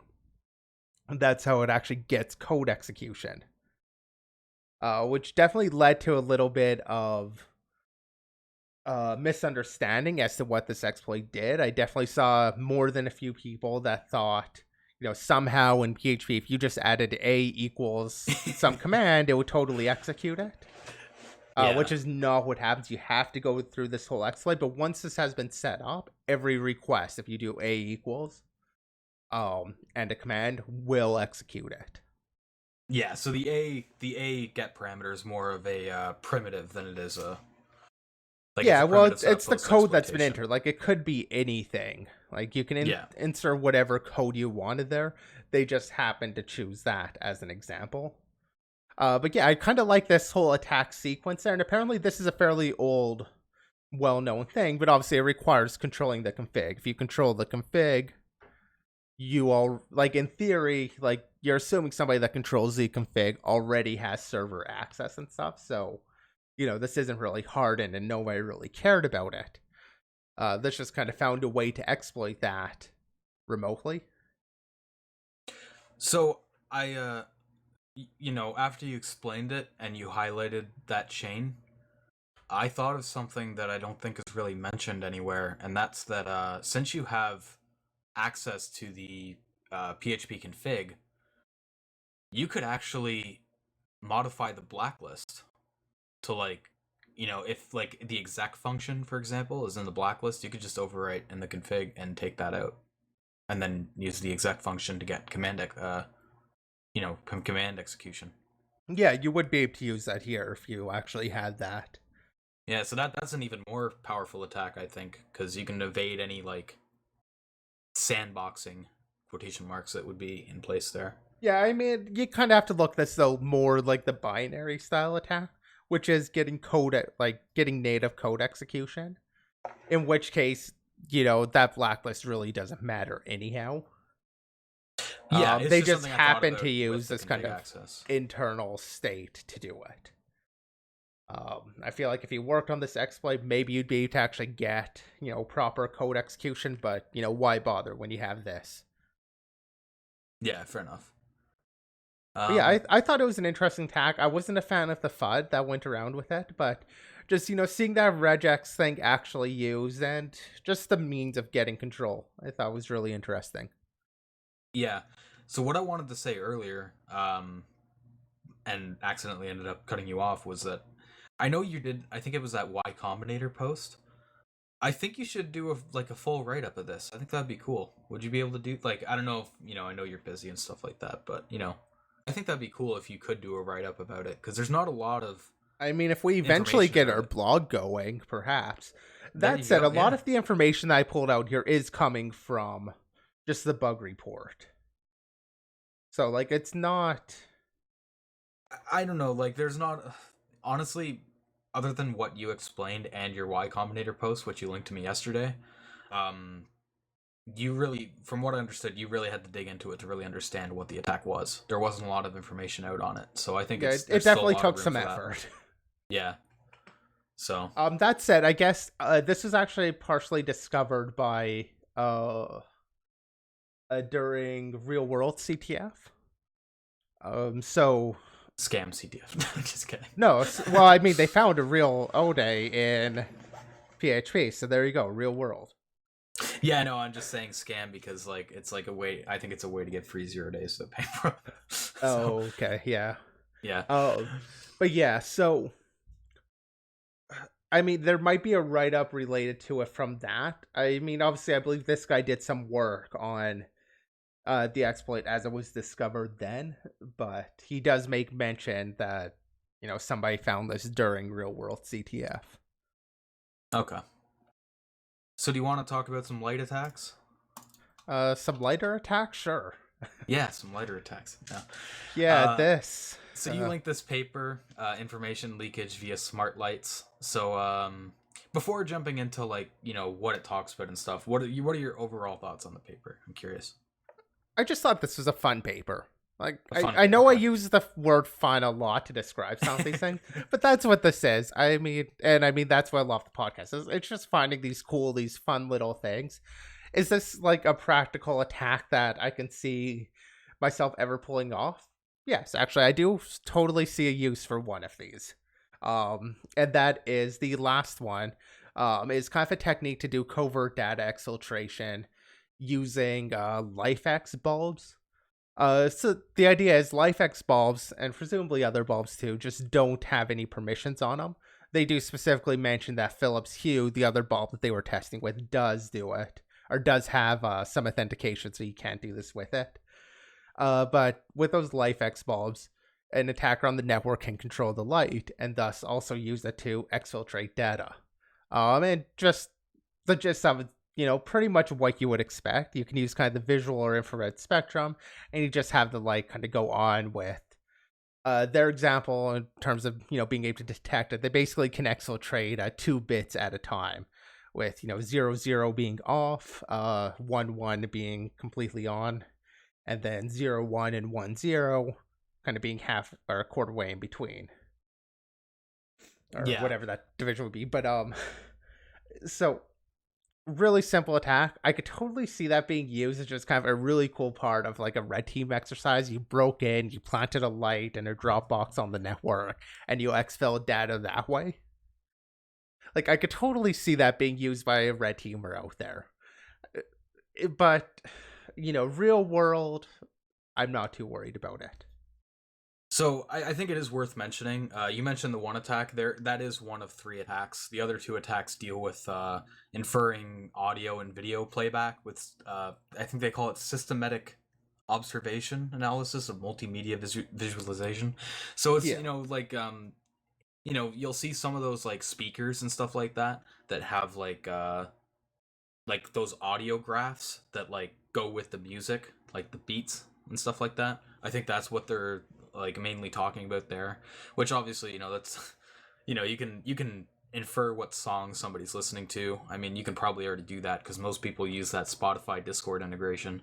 So yeah, so I mean remotely. What they do is pretty much what you said. They're kind of doing song or video identification through that light visualization, and basically what that is they're just translating the brightness of the light to the sound amplitude, which lets them do beat detection, which you can then use to detect songs.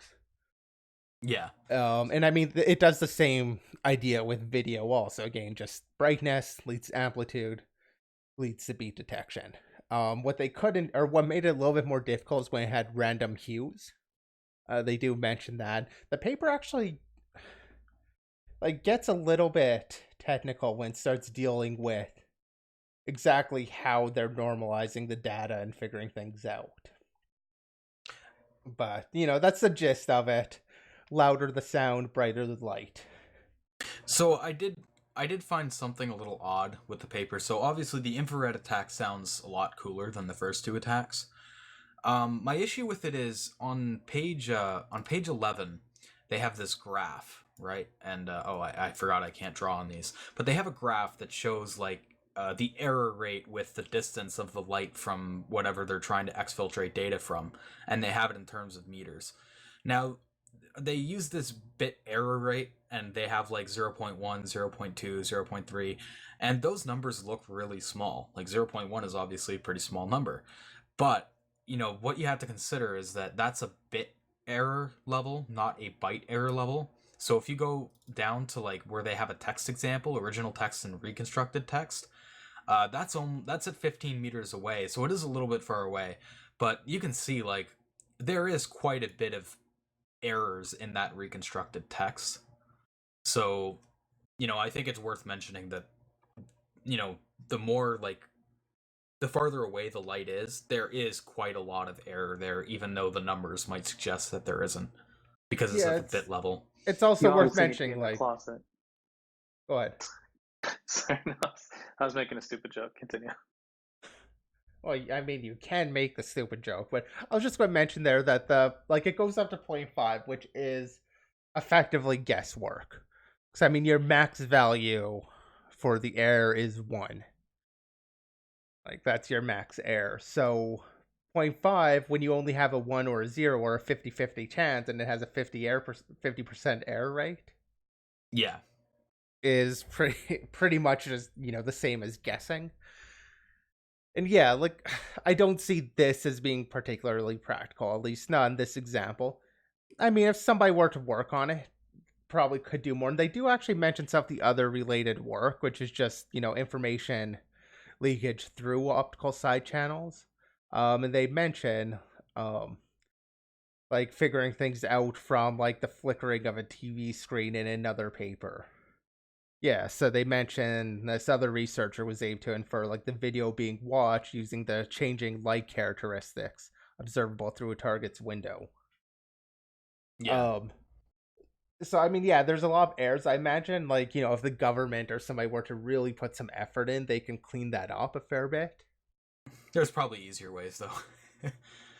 Yeah, I mean, you never know though. I mean, obviously there are other techniques that come to mind for sure that would probably be more accurate, but like I said, it's just kind of fun, and I like the covert exfil thing. Yeah. I mean, again, like, can I see that, like, somebody really using that? It feels like there are other ways to get the data out, for sure. But, could I see, like, somebody on a red team just doing that because they could? Absolutely. The one attack that this reminds me a lot of is, you remember that HDD indicator light attack where they tried to exfil data by just the blinking hard drive indicator? That like, this reminded me a lot of that. Like, same, in terms of like practicality and stuff like that. I think it's pretty similar. Yeah, that's fair. All right, so let's talk about some more practical attacks, and that is some XXE and VS Code, Eclipse, other text editor or code editors, we should say. Yeah, well, so this the issue itself actually lives in the XML language server protocol. And to be clear, this is XXE to RCE. In most cases, because this isn't a language server, it's on your desktop. So VS Code, Eclipse, things like that, which are going to read and parse XML files. In particular, this LSP for XML, language server protocol for XML. If you're not familiar, language server is, I think the idea was first kind of pitched by Microsoft, but the idea is basically pulling out a lot of those IDE-specific and language-specific features into kind of its own little server that can be maintained by another group. So a lot of languages now will have or will maintain a language server protocol, or just the language server protocol server. And that way the IDEs can just go communicate with the LSP and, get information like, hey, where's this definition, or where's the definition for this variable in this project? Is this syntax right? Things like that. It can just query the language server and get that without needing to implement it itself. It just implements support for language servers and it does the rest. So what was found, I mean, pretty classic. There's nothing really in here that made it difficult to exploit. And if you had an XXE in your XML file, then the XML language server would check if it's in the cache, which was basically just a directory, folder with the host name and then path to the file, kind of going from there. So if you can probably guess already, if you control the XML file, you control what host it's going to look at, you control the path of the file it's going to look for. Essentially, you get arbitrary file write, but not overwrite, due to there being a path traversal in that also, which is, I guess, kind of the critical thing. Path traversal in addition to it actually checking the XXE file. You get an overwrite, so write a file into the Windows startup, and there you go. You have kind of persistent code execution on some victim machine because they opened your XML file. It's like decent write-up. The issue, as long as you understand what an external XML entity is straightforward. I mean, there's nothing. The only thing that adds any complexity to this is the fact that that cache is checked. Yeah. So, like you said, I mean, it's a pretty powerful primitive. You can't overwrite files. They also mention you obviously can't write files as a higher privilege than your user level. But, arbitrary file write is still useful, of course. Yeah, and this does get execution by writing it into, like, the Windows startup folder. So, like, then as soon as the person reboots, you get execution of whatever binary you get downloaded into there. So, like, there is execution. It is at their user level, but from there, I mean, Windows privilege escalation isn't exactly a rare feat. No. I do want to say, like, maybe not specifically for, like, VS Code and this attack. XXE, like you were saying, it's a pretty straightforward vector. It's pretty popular. And it's one reason why I'm kind of worried that a lot of products are switching to things like Electron. I think like these issues are going to get nothing but even more common, just because more things are starting to switch over to use. Just to be clear, XXE is not the same as XSS, which Electron's more vulnerable to. XXE is specifically XML. Okay, fair point. Like, you're not seeing XXE in just your random web app unless it's also using XML, and XML use on a whole is on the down. Okay, fair point. So, yeah, I guess I was more thinking about XSS giving execution. But still, like you said, it's a pretty straightforward attack, so... did they mention where it was patched? Oh, yeah, they do. Okay, they say at the end here, if you're using that server to update it to 0.9.1. So, it has been fixed as of this month, I think? Is it this month? It was a couple months ago. Sorry, what was it? No, that should have been the patch review would emerge on October 8th. Okay, so, the reason I'm confused is because they have their date format backwards, for me. And here I thought you were Canadian. I mean, I'm Canadian, but I use the US format. Yeah, but, I mean, you can tell because there is no 30th month of the year. Yeah, fair enough. It's just those date formats sometimes. Well, at least in my... No, I totally agree. I mean, we can have a discussion about date formats. I mean, it is a little bit confusing, but yeah, so that is October 10th. Okay, so good point. Okay. I wasn't clear there. All right, so you want to... Oh, so this was a last-minute topic that you brought up, so I actually didn't get a chance to look at this at all. Yeah, so, I mean, it's exactly what it says in the title. Pwn2Own bringing ICS into the Pwn2Own world. Essentially, so ICS Industrial Control Systems, right? Yeah, they've partnered with Rockwell primarily. Looks like there are a couple other companies providing things here. But basically they've introduced the contest, 5 new categories, control server, whatever OPC Unite architecture. They actually do describe all of these categories a bit too. But essentially $20,000 for remote code execution, $10,000 for info disclosure, $5,000 for a crash or denial of service if unauthenticated. That's the gist of it. They've introduced this into Pwn2Own. Okay. I'm a little bit surprised they're not paying a little bit more for information disclosure, just because info disclosure in something like ICS is probably one of the hardest things to get, just because of the nature of it. I mean, I was a little bit surprised that these were all a bit low, but at the same time, I think industrial control systems kind of have the reputation of being reasonably insecure. So maybe if they prove to be more difficult, we'll find them upping the bounty in future years. But given their reputation, I kind of understand the hesitancy to commit too much here. Although I think they also did they say they've allocated more than 250,000 cash prizes. For some reason, I thought that was they allocate just that. So yeah, I guess they won't max out on it. But that is across all categories, though, not just ICS. At least that's what it appears to say. It says across the 5 categories. This is the 5 categories. The control server, like the ICS 5 categories. Okay, I see. I thought it was only the categories listed on that payout sheet. Okay, that makes more sense. I was gonna say 250,000 for like across the board is kind of low. Okay, so that makes more sense. Yeah. Go ahead. I'm sorry, I was going to say, out of curiosity, I mean, I've never literally done anything ICS related. How do you test for this? Is the software open source? So they are providing some VMs. Not open source as far as I'm aware. Yeah, but it does look like they are providing vulnerable virtual machines that can be run and tested against.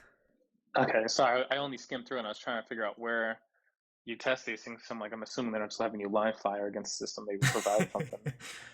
I mean, I was gonna say, like, that is actually a point to bring up, is that the thing with ICS is there is a little bit of a barrier to entry, and that, like, it is a little bit hard to test with, right? Because it's specialized hardware and stuff. So it's good that they're providing VMs. It's good that you brought that up because I didn't see that when I was scanning through it. So there you go. That's how they're going to be testing for it. So so I mean, it's definitely a good move for Rockwell to get this testing done for them. I have no idea what the contract looks like between Rockwell and ZDI. I can't imagine it's just being handed over for free. I have to imagine there's some agreement there, because I mean, ZDI's means, like, their business method is essentially selling information about ODAs. I mean, granted, they do give it back to their vendors, but their big thing is kind of alerting their customers that ODA exists. Oh yeah, absolutely. Yeah. All right, so let's talk about some defenses. So we've got the analysis of Qualcomm secure boot chains. So I noticed this just scanning around. It's pretty recent. It was the 24th that this was put out. So Qualcomm, for those of you that don't know, they're an SoC manufacturer. A lot of Androids and stuff like that run on Qualcomm chips. They have a pretty shoddy reputation when it comes to security. I think a few podcasts ago, we even talked about a Qualcomm issue, didn't we? Am I forgetting? Yeah, I don't remember what the issue was, but we've talked about Qualcomm before. Yeah, like, I think it might have been the Wi-Fi stuff. But yeah, their chips aren't incredibly great in terms of security. But this article goes into how the boot chain works. So, it's fairly standard across most devices that the way that boot chains work is they do, like, multi-stage. So each stage is a higher level of trust in the chain of trust than the one that comes after it. And they use, like, RSA and stuff to verify the integrity of each stage before booting it. So I actually don't know a whole lot about the boot stage stuff, just because it is, I obviously do low-level stuff. I mostly focus on kernel stuff, but boot level stuff is even lower than that, right? You're getting into, like, a lot lower level is what I'll say. And this article goes quite in depth on how the boot stuff works in the context of Qualcomm chips. So I just wanted to kind of shout it out because I think it is a good article for anybody interested in that kind of stuff to read. I don't know if you guys managed to check it out. I mean, I gave it a read, but like you've kind of mentioned, it's at a lower level than what any of my work has been at. So I'm not in a good position to really judge its quality. Yeah, I mean, I think it's definitely worth checking out if you're interested in getting into lower level stuff. So just a quick shout out there. So we're going to talk about the Xbox One. You guys want to talk about that? Is that the next thing? No, I thought it was the secure. Oh yeah, it is Secure the secure core PCs. Okay, sorry, that's a bit later on. I was getting ahead of myself there.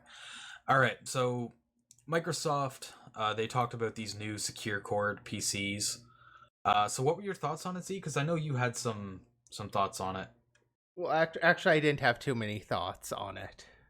Oh, okay. So, I mean, they talk about using, increasing the security of devices that are used in critical industries. So some of these are like healthcare, financial, government. I think that's really good because we've seen a lot of attacks over the last couple of years targeting those industries, and they get hit hard, man. Because especially medical, like health stuff, a lot of those devices, it's not easy to update them. I mean, they're hit Quickly, hard, stuff but like that. there's just no information here about what they're doing. They're offering this secured core PC, and they're talking about what's going to offer it. They're saying it's going to validate the firmware, and but like they don't have any new information. This does use the what were they calling it? Basically, this whole secure boot thing, like the SK-init from AMD, and Yeah, they call it. System Guard Secure Launch. Yeah. Like you use that, but like there's no new information in this announcement. That's why I don't really have much to say. Is there's not much new in this. Okay. Well, I have a few things. So one thing that seemed to recur a lot throughout the report is it seems that, like they talk about this trusted platform module 2, um, they're talking a lot more about monitoring, providing more monitoring access to ensure that the system boot is like in like ensuring its integrity. You know what I mean? One thing I did want to say though is while this is cool and I think it's targeting industries that really need it, a lot of the issues that we've been seeing are higher level issues that this won't really do anything about. This is for protecting at like the low level, the binary level. Yeah, A I lot mean of the it's issues been we've seen said have been higher for level. it's been said for years that we're going to start seeing more and more of these firmware issues and firmware level like rootkits and stuff. And we just haven't seen the uptick that's been predicted. That isn't to say it's not going to happen, and I definitely think it is going to happen as operating systems do harden themselves more and more. Like, I mean, this is a completely legitimate place to do research and for Microsoft to be pushing into and to be getting ahead of, looking to getting that protection in place now instead of later. Like, I mean, I have no issue with Microsoft doing it. It's just, this update doesn't really give me any new information that I'd want. It's just, it's going to protect against this. It's going to do that, but it doesn't have any technical details. Yeah, it's kind of vague. But like I think this will help against ransomware attacks. It just won't help against like data breaches and stuff like that. So Well, even ransomware. I mean, ransomware happens at that application level, the file system. It's in the operating system. It's not necessarily encrypting your firmware. there are, I mean, yeah, there are. Like, we have seen some attacks that go after the firmware. It's not unknown. It's just we haven't seen that uptick that was definitely projected, 5-10 years ago that we were going to see it. We've definitely seen just more defenses coming up at the OS level. And like you mentioned, like with health stuff, like, yeah, okay, firmware is definitely a threat. I mean, this has a purpose to exist. I'm definitely not debating that at all. It's just you wish there was more info. Yeah. Yeah. Okay, fair enough.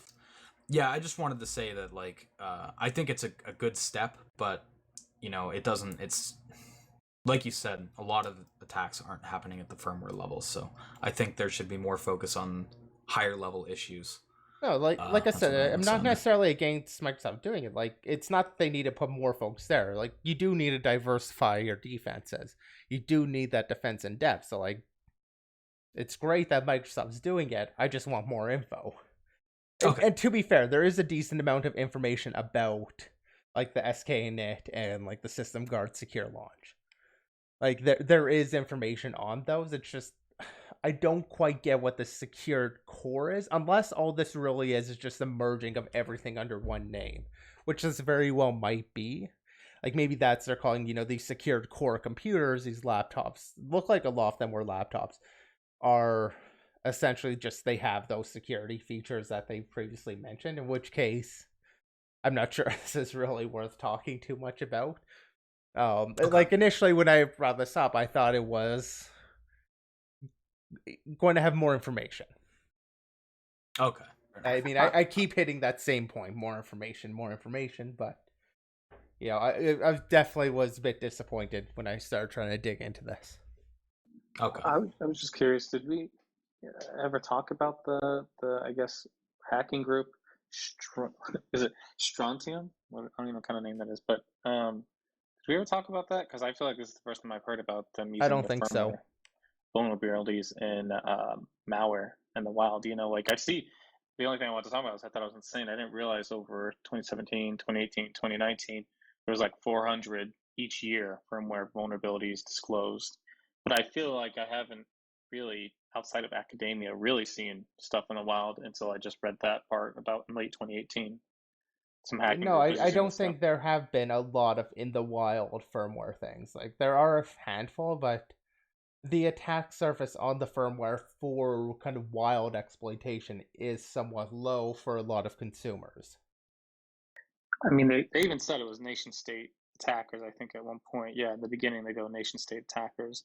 So I think I would argue that you are right. I just want to say about they do need to provide more information because this really literally tells me almost nothing. I feel like I just read an advertisement. But well, I'm pretty sure it is an advertisement. I saw a lot of big buzzwords going through, and I saw APTs or nation states, I think, and big number graphs. So I thought that looks pretty spooky, yeah. But I was very curious about if they had talked more in practicality. It sounded interesting because the only thing was this is kind of future proofing that while firmware attacks aren't as prevalent probably right now, as more and more as security posture improves and stuff like that, systems get better at hardening. People will look at the next level, and that would probably be firmware. But if it's already pretty secure within 5 to 10 years, you really limit the scope of attack for what they mentioned APT groups. But I just thought it was interesting that they mentioned that group, and I feel stupid for never knowing who that group is. Yeah, you're dropping the ball, dude. You're our campaign guy. I'm trying, man. You're fired. I'll write it down on my little Hello Kitty notepad, bro. Don't worry. There you go. All right. So we'll talk about another Microsoft thing. So this is our last topic. And it's console hacking. Yep, of course. Guarding against physical attacks, the Xbox One story. So right off the bat, I want to point out a lie. Because they say both Xbox One and the PS4 have now been on the market for close to 6 years without hackers being able to crack the system to enable piracy or cheating. No. PS4, you can absolutely pirate and cheat on it. All you need is a kernel exploit to do that. Even up to the latest firmware? If you have 0 days, sure. And there are people who do have 0 days. I think, he kind of touches on that in the talk, though, that kind of the researchers have to keep things quiet if they want to keep using it because they can just update and patch out whatever the vulnerability is. And I think that's why he's also saying, like, for the PS4 remaining here is because technically, maybe the latest firmware doesn't have the known vulnerability that can be used. Yeah, I mean, that's a fair point. It's just that sentence, like saying that they haven't been able to crack the system, it's just like, dude, 1.76 was like, it wasn't that far. I think it was like within a year after the console released, and people were pirating on that firmware. So it's just kind of again, one of his points ends up being that they can just update it and it's now secure again. Like that's one of the points that he kind of brings up. So I think like when he's saying that, he's taking that into account. Not that it's never been, but that it's not at this point. And, they've always just been able to update it to keep it secure. At least that, otherwise, like, it is just an absolute lie, but I'm going to assume that he's not trying to lie to people. I'm going to assume that from some perspective, he's an honest guy sharing his thoughts on this. Maybe not, maybe he is just straight up lying, but I mean, I'm just going to give him kind of that benefit of the doubt that, okay, from this perspective, okay, that could be considered true. Playing devil's advocate. Yeah. One thing I will say, though, is that, Xbox One, it is more secure than the PS4. It's just, there's no, like, really debating that. They have app isolation. It's running Windows 10, which is a more mature kernel, obviously.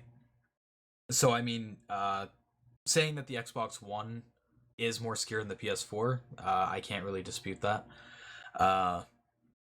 This talk, like, I skimmed through it. I didn't really listen to the full thing, but it did seem a lot like Microsoft flexing. Definitely. I mean? So it sounds like this was actually an internal thing that they... he mentions that he wrote this like 4 years ago and just updated it a bit for like this public release of the talk. That said, I did listen to the entire thing. It was pretty interesting, actually.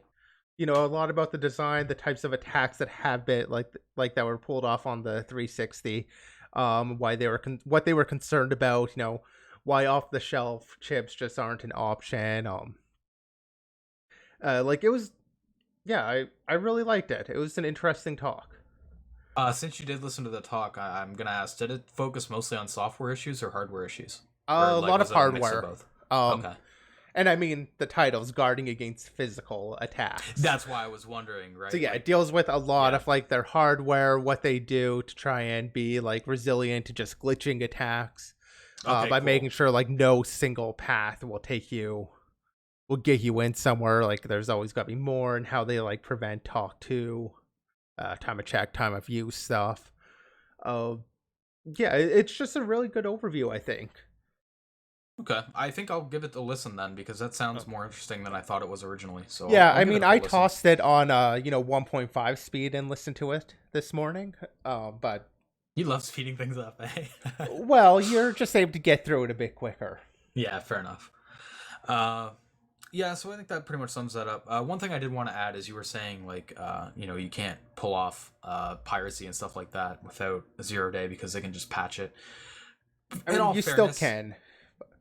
But I mean, like, in all fairness, that's always kind of been true. It's just that with stuff like the PS3, it was such a critical issue that it couldn't be patched. Well, and I mean, there was no patching older consoles like the PS2. It was a new release or nothing. Yeah. So, and he kind of mentions that being just a newer thing is people are accepting these updates now, so they're able to do that. There was one thing I wanted to talk about though out of it, and that is he did talk about why has Xbox One security lasted so long, and he gives a few different reasons. I actually do have the list here, which is they keep their critical components simple, the boot code is encrypted, the boot process is resilient to glitches. They actually talk about a glitch attack that was performed on the Xbox 360, and thus how they hardened against that. That has a separate security processor with its own like ROM and SRAM, RNG, fuses, crypto, like everything all on its own security chip. No bus needing to communicate things, or no insecure bus, I should say. And the console updates are accepted, careful review, threat modeling, pen testing to avoid stupid, obvious mistakes. And I felt like they missed one key point. And that is that they allow homebrew. Yeah. Okay, that's a good point, because I actually made a tweet about that, because somebody was saying how, like, it's kind of crazy how the Xbox One is more secure, like how much more secure it is than the PS4. And that's definitely a point worth mentioning, is that Xbox One, they allow you to deploy your own apps and use them and mostly the reason they can do that is because of the way they do, they isolate it. It's ran in like a virtual machine, so having access through the app into userland isn't really that powerful. You have a long way to go before you can compromise the whole system. Yeah, and actually even compromising the hypervisor doesn't necessarily get you there either. They talk about how they have kind of defenses up in that. But yeah, I've always felt like just the fact that they allow homebrew means there's a number of people that just aren't looking for the security issues because they can do their homebrew already. Yeah, the incentive is kind of gone. Yeah, in like, that regard. I mean, I remember we were considering looking at the Switch a while back, and then that RCM exploit came out, which kind of killed, at least for me, it killed my motivation to get started on that because, Yeah, me too. I mean, the console's pwned. You can do everything. All that's really left now is piracy. Yeah, sadly. And I mean, I think Microsoft just allowing that made a big difference. I'm kind of disappointed that he doesn't include that in the talk. And that kind of tells me that Microsoft isn't even considering that as an important consideration. But I really think that was like a key reason why it hasn't been getting hit as much. Yeah, I mean, a lot of researchers in every scene, like the PS4 scene, Switch scene, most of them, at least the ones that release stuff publicly, they don't really care about piracy. They care a lot more about the homebrew and stuff, or just doing it to see if they can, which, that is an incentive to be considered for the Xbox One because of how much harder it is. I am a little bit surprised that there aren't more people looking at it just because it is so hard to crack. But another thing to consider there too is because it's using, I'm pretty sure it uses Hyper-V for the hypervisor. I'm not sure if it does. Like, I'm not 100% sure, but I'm guessing it does. It makes sense. Yeah, it does use Hyper-V. Okay, so actually, there are a number of features that came to Hyper-V because the Xbox One team kind of developed them out. Yeah, so you have Hyper-V and you have Windows 10. Bugs for both of those are very valuable. Those are valuable 0 days. We're talking like 6 figures. Whereas something like the PS4 or the Switch, where it's running a proprietary kernel or a kernel like FreeBSD, which isn't as valuable as Windows is, it's a lot less punishing to burn those bugs. And as K9 in the chat put, there's a lot of telemetry too on the Xbox One. So if you even hit one crash, you probably burn your shit before you even manage to exploit it. Yeah, but at the same time, I mean, usually you're going to disconnect from the internet or not be connected at all on the device that you're going to start exploiting on, specifically for that reason, so that it's not calling home. But a lot of features on the Xbox One, especially the Xbox One, do require internet connectivity. Fair point, yeah. That's kind of the issue with that. So, a fun little console hacking discussion. Yeah, well, I mean, I'm really intrigued by this whole platform security summit where this was presented at the beginning of the month. I mean, I'm assuming it's a private thing. As far as I can tell, nobody can just go to it, which is a bit disappointing. It looks like a really cool thing. They've, number of talks were kind of interesting, but this one definitely stood out as being fairly related to what we talked about. Yeah. But like I said, it does come off as, Microsoft trying to flex a little bit here. And I'm pretty sure this platform security summit was, sponsored by Microsoft. Yeah. All you needed to put was one slide saying we wrote this in Nano, and we would have known that it was secure already. But yeah, that's our last topic. So that pretty much sums up the podcast. Did any of you guys have anything you wanted to add before we head off? No, I'll just, add the usual. As I mentioned, the Spectre's going to be doing another look at the Binder UAF, hopefully completing that on Wednesday at what time? 8 p.m. Eastern. 8 p.m. Eastern, 5 Pacific. Yeah. Yeah. Okay. Which is kind of the normal time. So, Wednesday, be sure to check that out. If you have other exploits you want us to take a look at and stuff, I believe, we're wanting to do more of that. Need more ideas, things that people are interested in, let us know. Just if you have questions, feel free to, leave a comment over on YouTube. All these videos do go on to YouTube. The link to that is down below. There's a section to the videos. There's also a section over to Anchor and everywhere where you can just get the audio podcast. All right, yeah. So for those of you that are interested in tuning in on Wednesday, I'll see you guys on Wednesday at 8 p.m. Eastern and 5 p.m. Pacific. For the rest of you that are just here for the podcast, we will see you next Monday at the usual time.